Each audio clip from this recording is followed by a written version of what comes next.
Everyone, welcome back to my channel Score Card Classes. आज हम discuss करने जा रहे हैं class 9 science NCERT chapter 11 work and energy. यह वीडियो इस चैप्टर का पार्ट 2 है। पार्ट 1 में हम पढ़ चुके हैं जो था काइनेटिक एनर्जी। अब हम यहाँ पे बात कर रहे हैं अबाउट पोटेंशियल एनर्जी।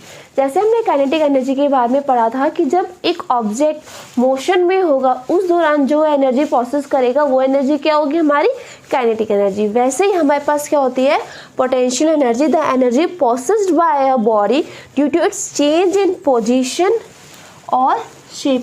अगर हम किसी ऑब्जेक्ट की पोजीशन चेंज करते हैं तो उस दौरान जो एनर्जी अपने पास कैरी करेगा वो एनर्जी होगी हमारी पोटेंशियल एनर्जी। या फिर हम उस ऑब्जेक्ट का शेप चेंज करते हैं तो वो जो एनर्जी कैरी करेगा वो होगी हमारी पोटेंशियल एनर्जी। इतना समझ में आ गया। वैसे पोटेंशियल एनर्जी 3 टाइप की होती है। ग्रेविटेशनल पोटेंशियल एनर्जी, अगर हम ग्रेविटी के अगेंस्ट जाकर किसी ऑब्जेक्ट को रेज करते हैं ना, तो वो जो पोटेंशियल एनर्जी अपने पास स्टोर करेगा वो एनर्जी होगी ग्रेविटेशनल पोटेंशियल एनर्जी। सेकंड हमारी होती है इलास्टिक पोटेंशियल एनर्जी। इलास्टिक क्या होता है कि जैसे सपोज करो मैंने एक रबड़ बैंड को खींचा ना, इलास्टिसिटी शो करेगा वो। जैसे रबड़ बैंड को मैंने खींचा तो खींचने के बाद इस एंड पे वो पोटेंशियल एनर्जी स्टोर करेगा, और जैसे मैं इस एंड को छोड़ दूंगी ये वापस अपनी ओरिजिनल पोजीशन पे आ जाएगा। तो इस समय जो पोटेंशियल एनर्जी वो कैरी करेगा वो पोटेंशियल एनर्जी होगी हमारी इलास्टिक पोटेंशियल एनर्जी। सपोज करो वैसे ही मैंने एक स्प्रिंग को लिया और उसको खींचा, एक टाइम के बाद मैंने स्प्रिंग को क्या किया, छोड़ दिया, और वापस अपनी ओरिजिनल पोजीशन पे आ जाएगी। तो ये जो पोटेंशियल एनर्जी है उसके पास वापस आने की, ये पोटेंशियल एनर्जी हमारी इलास्टिक पोटेंशियल एनर्जी। वैसे हम एग्जांपल ले लेते हैं एरो एंड बो का, ठीक है। जैसे ही मैंने बो के अंदर एरो को खींचा मतलब मैंने उसकी पोजीशन को क्या किया, चेंज किया, और जैसे मैंने इस बो को छोड़ दिया तो ये बो किस में आ गया, मोशन पोजीशन में। तब वो क्या करेगा, काइनेटिक एनर्जी कैरी करेगा। Third one is electrostatic potential energy. Electrostatic potential energy आप नेक्स्ट सीनियर क्लासेस में जाओगे तब पता लगेगा आपको कि जैसे हमें पता है कि पॉजिटिव चार्ज आपस में क्या करते हैं, रिपेल करते हैं। तो वो क्या है, हमारी जो रिपेल करते हैं जिस एनर्जी के साथ, वो एनर्जी हमारी क्या है, इलेक्ट्रोस्टैटिक पोटेंशियल एनर्जी। आप यहाँ ऊपर डायग्राम में भी देख सकते हैं कि एक बच्चे ने बॉल पकड़ी हुई ना, जब इसने बॉल पकड़ी है ग्राउंड लेवल से, जब इसने बॉल उठाई है अपने हाथ में, तो उस समय बॉल के पास कौन सी एनर्जी है, पोटेंशियल एनर्जी, ठीक है, क्योंकि उसने ग्रेविटी के अगेंस्ट जाके उस बॉल की क्या की है, पोजीशन को चेंज किया है। लेकिन जब वो उसको थ्रो करेगा तो उसके पास कौन सी एनर्जी होगी, तब उसके पास होगी हमारी काइनेटिक एनर्जी। इतना समझ में आ गया है आपको। हमारा नेक्स्ट टॉपिक है potential energy of an object at A height. यानी कि एक हाइट पर अगर हम ऑब्जेक्ट को ऊपर लेके जाते हैं तो उसके पास कौन सी पोटेंशियल एनर्जी होगी। ये पूरी की पूरी बात कर रहे हैं अबाउट ग्रेविटेशनल पोटेंशियल एनर्जी। हमारे बुक में 9th स्टैंडर्ड में चैप्टर 11 में जो पोटेंशियल एनर्जी की बात हो रही है वो बात हो रही है ग्रेविटेशनल पोटेंशियल एनर्जी। यानी कि ग्रेविटी के अगेंस्ट में हम किसी चीज को रेज कर रहे हैं, वो ऑब्जेक्ट जो एनर्जी प्रोसेस कर रहा है वो कौन सी है, ग्रेविटेशनल पोटेंशियल एनर्जी। और हमारे इस चैप्टर के अंदर हम सिर्फ इसी एनर्जी की बात कर रहे हैं, यानी कि जो पोटेंशियल एनर्जी है वो कौन सी है, हमारी ग्रेविटेशनल पोटेंशियल एनर्जी। और ग्रेविटेशनल पोटेंशियल एनर्जी को हम डिफाइन कर सकते हैं, तो work done in raising an object, एक ऑब्जेक्ट को रेज करने में जो वर्क डन लगता है फ्रॉम द ग्राउंड पर उठाने से to the point against gravity, एक पॉइंट तक हम उसको लेकर जाते हैं ग्रेविटी के अगेंस्ट में, वही हमारा क्या है, ग्रेविटेशनल पोटेंशियल एनर्जी। तो हम इसकी डेरिवेशन देख लें ग्रेविटेशनल पोटेंशियल एनर्जी की। सपोज करो एक ब्लॉक यहाँ पे रखा हुआ है ना, और इस ब्लॉक का मास क्या है, m मास का ब्लॉक है।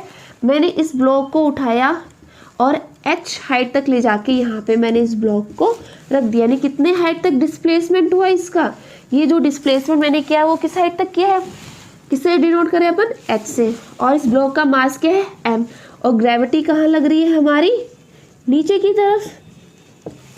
तो मैं सिंपल सा लिख लूँ कि इसका जो मास है ऑब्जेक्ट का ना वो कितना है, m, कितना डिस्प्लेसमेंट करा इसने, कितने डिस्टेंस तक डिस्प्लेसमेंट किया वो मैंने लिखा क्या, h। मैंने आपको पहले ही बताया था कि वर्क डन किसके इक्वल होता है, मैंने बोला था कि ये बहुत ही लिखा छोटा सा है लेकिन बहुत ही इंपॉर्टेंट। वर्क डन किसके इक्वल होता है, एनर्जी के इक्वल। अब हम यहाँ पे क्या निकाल रहे हैं, पोटेंशियल एनर्जी। इसका मतलब निकालना क्या है, हमको वर्क डन ही निकालना है ना। तो मैं लिख लूँ वर्क डन क्या होता है हमारा, फोर्स इनटू डिस्प्लेसमेंट। मैंने आपको प्रीवियस वीडियो में बताया था कि वर्क डन क्या होता है, फोर्स इनटू डिस्प्लेसमेंट। यानी कि सबसे पहले हम निकालेंगे फोर्स। फोर्स किसके इक्वल होता है, फोर्स इक्वल होता है वेट के, है ना। और वेट किसके इक्वल होता है, वेट इक्वल होता है mg। यानी कि फोर्स यहाँ किसके इक्वल है, mg के इक्वल। m मतलब इसका मास, और ये जो ग्रेविटी लग रही है यानी कि जो ये फोर्स लग रहा है ये कितना लग रहा है अपना mg, यानी कि m मास और ये ग्रेविटी।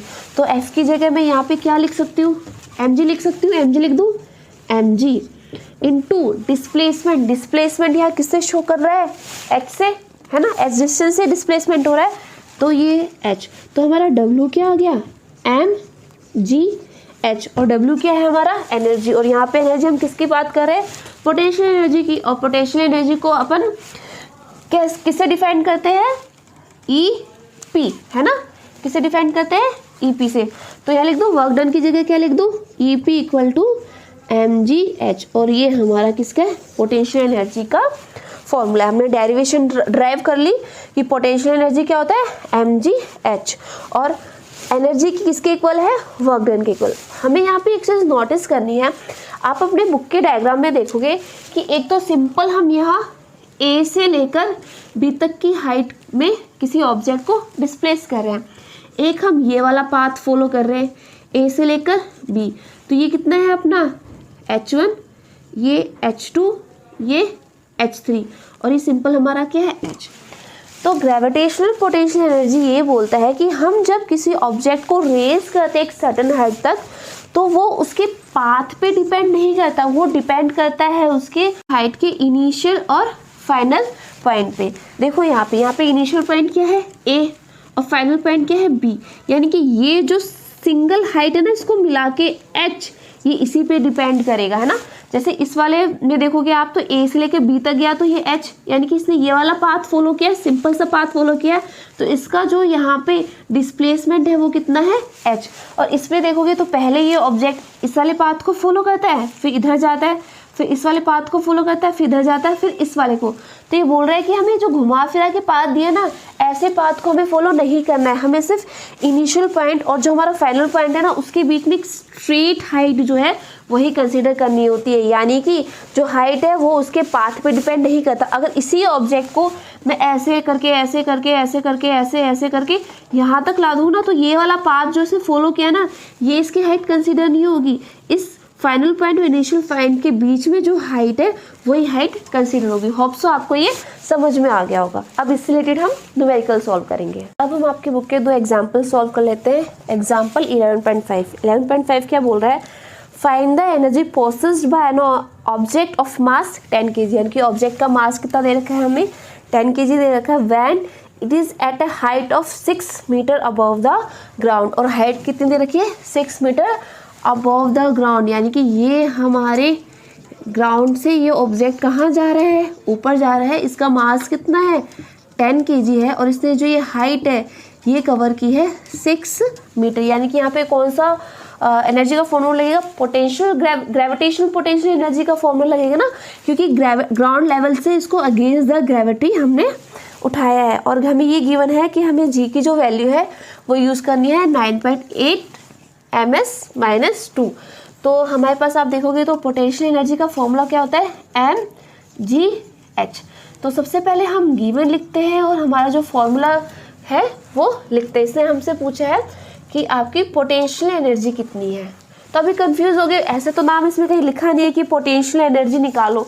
आपको ये याद रखना है कि अगेंस्ट द ग्रेविटी उसने ग्राउंड लेवल से उठाया है, तो हम यहाँ पे कौन सी एनर्जी निकालेंगे, पोटेंशियल एनर्जी निकालेंगे, ठीक है।